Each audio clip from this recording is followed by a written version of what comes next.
back to The Watch, and I wanted to react, and discuss something that has happened that's rather interesting, which is a bit of a fallout of the authoritarian overreach of the Australian government and, more specifically, the Victorian police. The Victorian government and police doing something bad? I believe it completely. I mean, like, we've been covering a little bit recently this stupid stuff the Australian Prime Minister and the Labor government are trying to do to institute a, essentially, disinformation, Ministry of Truth. Ministry of Truth, yeah. Yeah, thing, right? And his, the fallout with Elon Musk and the fact that the Australian government hates free speech. And wants to babysit and mummy the Australian people. Look, we've got videos on it, you cover it, it's disgusting, right? And it's just another more recent kind of example of how stupid the Australian government can be, the overreach they're willing to go to try and maintain control and maintain power. Some of the big kind of red-pilling moments for most people where they saw how tyrannical our government is willing to be was during the lockdowns. And enforcing, vaccine mandates, masks and everything, and the violence that the Victorian police specifically perpetuated against protesters and people just not wearing masks. Vile, evil, and they've mostly gone completely scot-free. No true accountability for the evil committed. Except there's one example here. Yeah. This is a bit of a white-pilling moment, right?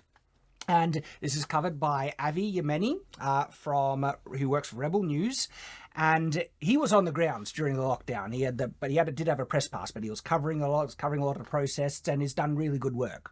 And so he's also been covering something that happened during the lockdowns. What we're about to cover here, oh boy, it's some of it is really disgusting. Specifically, the lies that the Victorian police have spun to try and escape accountability for the crimes they committed. Yep. Okay? And the only reason their lies have been able to be disproven is because of the body cam footage. If there was no body cam footage, there's nothing you could do against this. Yep. Okay? So what happened is, it's a group of guys who were part of a protest. They were told to disperse. They were dispersing. And then a group of police saw them and basically attacked them. They tried to claim that these guys were pushing past a police line. Okay? And because they were pushing past a police line, they were trying to stop. They resisted. And then they claimed that these guys swung at the police first. And then the police reacted aggressively, pinning them and arresting them and charging them. Okay? They are fighting that in the courts, and so many people were saying, mate, you hit a policeman, you're stuffed to these guys, right? The body cam footage has told a very different story. Okay. About what line they were pushing past, who swung first, and things like that. So let's watch and listen to some stuff that Avi says here. And his friends, a group of friends, were at a protest where you were ordered to head back to home. You complied with the police order, and 10 meters... Okay, so this is them now complying. They're walking away. From your car, police pounced on... Yeah, I saw this. One of your friends, Mr. Reeves. Punch. See that first punch? Smack in the face. And you were beaten and left with a popped-out shoulder and jailed for... how long was it? 29 days. 29 days, and on trial for some really serious charges. Very significant jail time. Most people in the cases, including Mr. Reeves, they've had the cases dropped against them. You, somebody that they really disliked, and I'm not just saying that, the body-worn camera showed that you were a target throughout it. They wanted to go all the way, and you've just had an incredible win in court. I have. We'll jump forward because this is what the judge says. Alert. I'll go to the last point in the judge's ruling at the end, final point 106. As I have said, I rule that this evidence is inadmissible at trial. That includes both the video footage and the statements by police. One concern I have is that he might be getting off because the evidence is inadmissible. The reason why the evidence is inadmissible is specifically, these are the accounts the police wrote of the altercation, and when comparing what they wrote to the video footage, it's complete bullcrap. Lies upon lies, so it was all dismissed. Then without evidence for the charges, they can't pursue it. Yeah. Okay? But that could also be bad. In what way? Well, if a judge can rule that video evidence is now inadmissible. Yeah. I know that. It can work. Yeah. Accused acted as they did in direct response to the unwarranted violence. Look at some of the judge's statements. So this is where he gives some of the judgment statements, and listen to what the legal system seems to only work if you have a reasonable judge, because we've seen cases where unreasonable judges can just screw the law over. 70, I'm also satisfied that the accused acted as they did in direct response to the unwarranted violence perpetrated on Mr. Reeves, so your friend, which they first observed before taking it. The judge rules that the police responded with unwarranted violence. Not the only case of unwarranted violence during the lockdowns. Action. So the judge is talking about when police crossed the road and punched your friend in the face. Multiple times too. As they ran forward, the accused were met with physical intervention by police members who sought to stop them, and they fought back before being overpowered and brought to the ground and handcuffed. So this is interesting. They actually did fight back. Some of these guys, they were punching police officers, right? And this is a bit crazy. I'm not saying anyone punched police officers, because the escalation of violence, like if a cop just says, "Oh, you're attacking me," they can end it very quickly. Okay, and this is because there's been this is a confirmed case, right, of unjust violence. The police are acting in a criminal way here. Yes. Okay, yes. And you basically have to roll over and take it. Yes. That's the problem with the monopoly on force and not being armed populace yourself. Look at America. Stuff does happen, but, stuff does happen. What am I talking about? Dislocated shoulder. You didn't look like you were in a very good place. I did see you the next day. You were in a sling before you were taken away to jail. In other words, I am satisfied that by their unlawful violence, police initiated the response by the accused, which underlies the charges they now face. This is condemning, but it's an admission by a judge, the police specifically using unlawful force. Let's jump to some of the statements the police, their report. They'll read out some of the report. All right, so we need to cut. Including the port leader, says Senior Sergeant Chapman. So this Senior Sergeant Chappie, no body cam footage on him, it seems like, but this is his report, it seems like. So let's see how much of an honest individual this police officer is. He was like the head of the day for the port, for tactical policing. This is what he said. I observed a male who I now know to be Jason Reeves, who was wearing a distinctive fluoro wind cheater and black pants, failed to stop when he observed the police line. All right, so see, that's this guy there, right? He failed to stop when observing a police line. Do you see any police line in front of him? Nope, just the one that they're doing their best to put up in front of him as he walks. Yep, but they're trying to say the police line was the thing that caused them to approach him, when, no, they see him walking and then now they're approaching him to form a police line in front. Then the judge said, from the footage it is clear no line had in fact been formed for Mr. Reeves to see, or that he saw one. Indeed, no police line across the footpath on which he was walking was evident at any stage of the footage of the confrontation. And remember, they told these guys to disperse and go home. They're complying. Why are they now approaching him? I know why. Because in instances like this, where there is pushback against governments who have a monopoly on force... And these guys were pushing back, they were protesting. Yes. It is always the case that the government will take down the most reasonable people who can be dealt with. It's the same thing where, in a school classroom, right? The kids who follow the rules, they're fine, right? The kids who sometimes mess around, they get the brick thrown at them, right? Whereas the kids who are always awful and don't listen to a single thing the teachers do, the teachers just ignore them.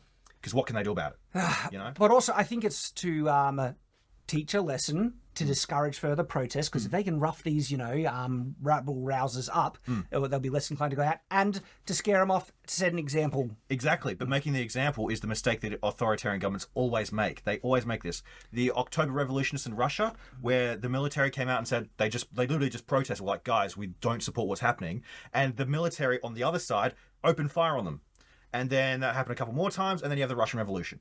This happens all the time in history, and we're making the same. Mr. Chapman continued, I observed leading Senior Constable Gabb push Reeves away from the line, at which point Reeves menaced police in a threatening stance and pushed Port members away. So they're trying to say this is a threatening stance. He is literally moving back, right? And this police officer who gave this report says that he menaced police in a threatening stance and pushed Port members away. But the judge has said, in fact, on my observation on being pushed, Mr. Reeves took a further step back away from the police and stayed away with his arms relatively down while police advanced upon him. So literally the opposite of what they reported. Like the level of dishonesty that they are saying to try and justify their violent aggression against these protesters, right? Freaking evil, man. Well, yeah, if they're willing to lie, if they're willing to beat the crap out of people and fire tear gas at them and shoot them with rubber bullets, they'll lie and trying to justify it. Lying is the least of what they'll do. I'm so concerned that, because there were police officers that did not like what was going on during the lockdowns. You know what they did? What? Many of them resigned. And that left who? All the assholes. Thugs. Yep. And get off on being able to tell people what to do. Look, of course there must be some good eggs left, but we do not see many of them caught on camera, right? We saw so much violence, unlawful, unjust violence, right? Where it seemed like so many of the remaining, Victorian police were just there to get off on telling people what to do and punching people up and feeling validated or protected by the law in doing it. Yeah, their tear gas gets pretty itchy sitting in its, canister. And also, they were putting out recruitment drives as this stuff was going on the news and the radio and everything like that. Because if I was a police officer during this time, I would have resigned. I felt it would be unjust to try and enforce these immoral laws that the government is trying to push in. All right? He took no threatening stance. Mr. Chapman... If I was told by my higher-ups to enforce them. I think there were good police officers that were like, don't get me to enforce these things. I'll just try and do my job in the realms that are, moral and upright. Continued. Verbal directions were given to Mr. Reeves to get on the ground. However, he refused to comply. I saw Senior Constable Gabb attempt First punch, right there. Effect the arrest of Reeves using standard contact tactics. That's standard contact tactics, punching a guy in the face.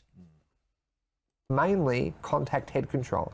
However, Reeves resisted and broke free of his grip. Reeves immediately escalated his use of force, throwing a combination of punches at Port members with... Have we seen a single punch from this guy yet? No, he hasn't thrown a single punch. He's just been trying to push and get away. So far, the police have landed 2 unprovoked punches on the guy's head. Contact tactics, right? Yeah. His left and right hands. Following the punches, I grabbed hold of Mr. Reeves' arm and assisted other Port members, pulled Reeves through the police line and forced him to the ground. The judge says, I find Mr. Chapman's statements to be disturbingly different to the scene revealed by police footage and containing no mention whatsoever of the 2 punches he clearly inflicted upon Mr. Reeves. So the judge, very polite way when they say, I find their statements to be disturbingly different to the scene revealed, meaning you lied through your ass. Yeah. You just got to accept that these people, and it doesn't matter whether it's a time of war, a time of peace, time of disturbance, anything, the establishment will say and do anything it has to, whether it's truth or a lie, violence or anything it has to stay in power and perpetuate that power. Anything. The white pill here is that this is a judge calling it out. Yes. That the Australian law is actually functioning as it should to protect innocent people and condemn criminal actions by the police. They're very lucky in this case. Very lucky. But who's to say if there's this? I'm not saying it turns out this way every time. But I think the reverse has happened a lot, where false reports are being issued and innocent people just strung up, basically. Metaphorically strung up. The footage contained no escalation of violence by Mr. Reeves. Footage contained no escalation of violence by Mr. Reeves. Like, this is why it's so important for that the body cam stuff these days, man. Involving a combination of punches, nor was Mr. Reeves told to get on the ground. Nor was he pulled through a police line, but was down where he stood. I have read other police statements in relation to this confrontation and found them to be similarly inaccurate when compared to the body cam footage. I just find it so disturbing that a police report would contain so much dishonesty like this. I find it typical. Oh, gosh. The judge is straight up calling police out for lying. Perjury. It looks that way. Now have a look at this. The judge Is going to be countersuing, as he bloody well should. Taken to the cleaners. These police officers, they deserve to be fired. How dare they wear the badge and pretend to, protect and serve society? Like this is so bad on so many levels because it gives police such a terrible look, and I do not want to have that negative outlook on police. I want them to see them as people who serve and protect communities, right? I don't want to look at them and see people that are just there to try and bully and oppress, right? To just get like, oh, we need to raise this much money on fines today. Let's see who I can ping for, innocent kind of mistakes. Have you heard of a show called The Wire? I've heard of it. Really good show about law enforcement and crime and stuff like that. And there's this monologue from this cop who's been in it for a long time. And he basically says that, back in the day, a cop walked a beat and he learned the people on that beat. He learned the community of his route. If something went wrong, they came to him because they trusted him and he dealt with it, right? But nowadays, when you've got this thing called the war on drugs, well, if you've got a war, you've got to have an enemy. And you can't have a war be in an animate object. It's got to be people. This is the horrible thing, and I hate that this is the result, but I have to acknowledge this is my honest reaction. By the behaviour of the Victorian Australian Police, they have caused my reaction. Their behaviour through the lockdowns and everything like that. When I see a police, I worry about what are they going to try and ping me for. I see them essentially as a bully that's going to be looking for anything that they can charge me for. Yes. Not someone who's going to try and protect me and maintain the community. That's the impression they have built for themselves by their actions. Yes, because you're not a human being to them. You're a number. You're a number that if their number goes up... This is the frustrating thing. I know several police officers, some I really like and are friends, that are not like this. Yeah. That this negative perception I have does not represent them all, but it is created from so much bad behaviour. Yep. Like I said, there's only one... I've known a couple of cops, right? And there's only one I've ever met who never bragged about the times that he abused his power. Only one. Yeah. And I know some of the people you're talking about. Yeah. And that is disturbing, isn't it? Lo and behold, this is the cop who's a member of the church who's never had a single complaint levied against him in like 20, 30 years. Yeah, it's such a good guy, right? He's an amazing man. Like, that's the type of man you want as the police officers, right? They don't make them all like But him. the fact that there are a good number of police officers that we've known personally who have bragged about using violence against... Or just abusing the system because they know how to do it. Exactly, right? There's been a clear-cut case of a certain thing where someone's admitted something, yet they just get away with it because... Oh, I know a cop. And they've usually said it like in a joking way because it was kind of funny. Oh, yeah, they brag, yeah. And look, some of them I can almost commiserate where they're trying to restrain a druggo who's off his face and stuff like that. And then they had to get a few good punches in or something like that. But still, the tone that I've heard people talk about that is not being a tone of reluctance. Yeah. That it was a bit of fun to get in the fight, actually. Yeah. And that's concerning. And I've seen like literal abuse of the legal system because people knew people. Yeah. And this is the perception that the Australian police has. Right now, I do not trust them because of their actions, even though I know there's good cops in there and I want them to be more represented, but they need to earn my trust back. The crap they did during the lockdowns was disgusting and criminal. And they tried to apologise afterwards. Do you remember when, we need to move forward? And you know what they didn't do? They didn't apologise. They didn't take any ownership for the crap they did. I was like, you want my forgiveness? You actually take ownership of what you did, right? If you want my trust again. But it's so sad now that when you're driving down the street, you see a cop car on the side. You're like, oh, crap, what are you going to try and get me for, Yeah. That's a real depressing state of law enforcement currently. And if they want to change that perception, they need to do it by behavior. I don't think they do though. I think they like it.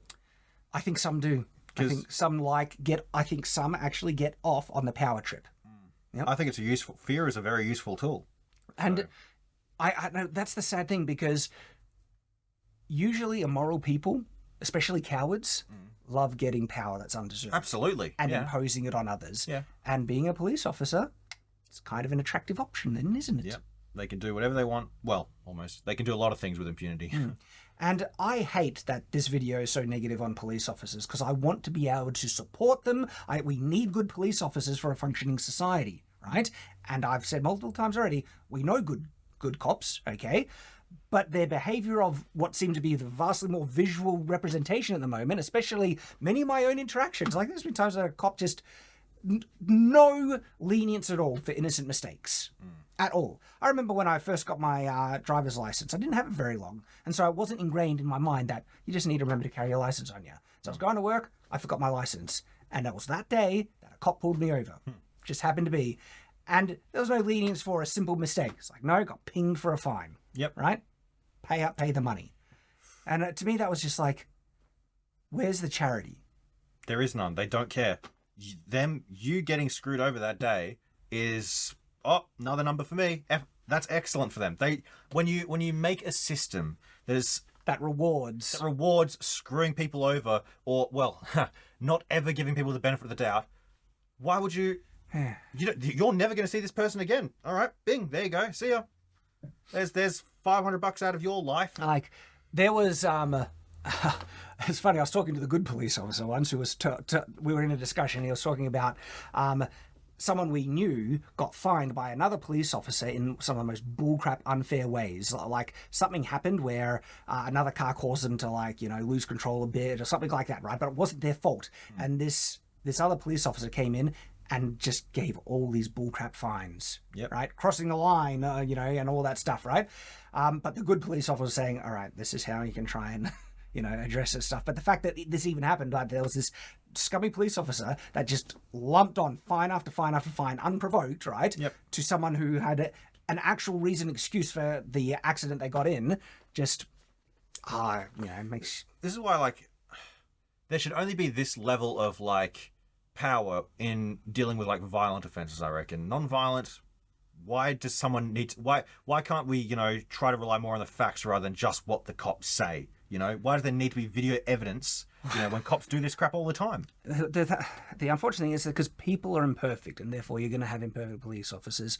And so I'm glad, we needed that body cam footage for ages. It's because of the body cam footage that these guys got exonerated. If not for that, they would be screwed. They're talking about their entire lives possibly completely ruined. They go into jail for multiple years if not for that body cam footage. And the lies that these police officers, to me, I think there needs to be more serious charges against police officers that abuse their power. Yes. I'm talking about serious. When it's provable, body cam footage that shows that, hang on, you just lied with the intent to not only protect yourself, but this would potentially destroy these guys' lives.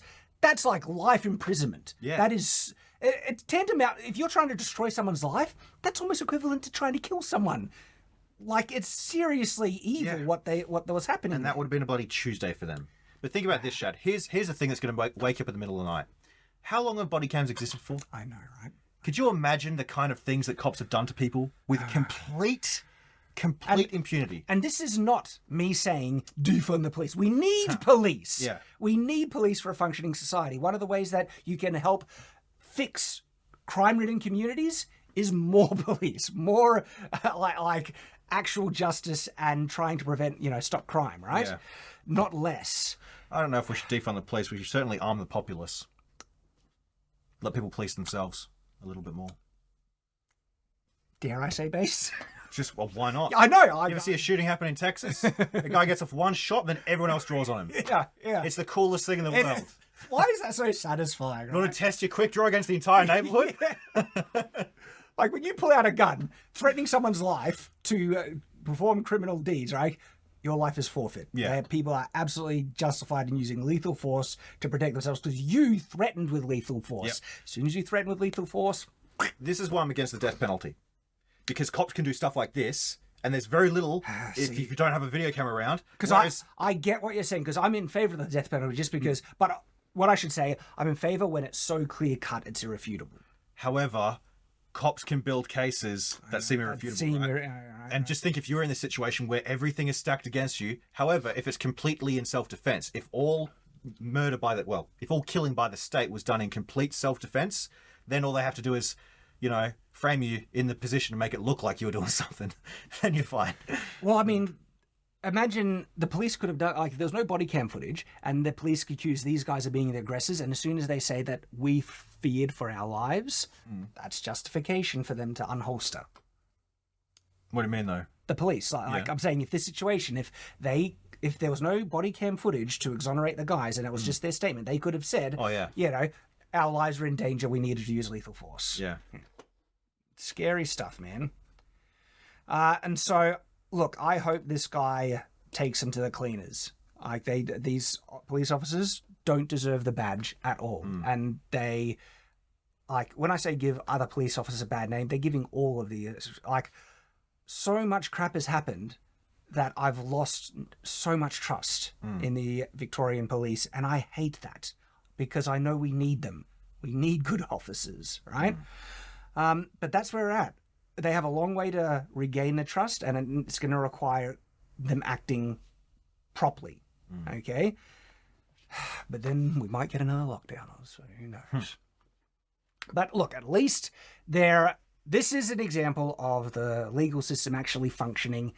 Thank goodness these guys have been exonerated. Excellent. We have a example this year. We can celebrate. I know we can. There might not be many, but let's at least celebrate it when they happen. Okay. But like I said, that's where we're at the moment, and who knows what'll happen in the future. But if anything does happen, we'll let you know, because that's what we do. Stay on watch.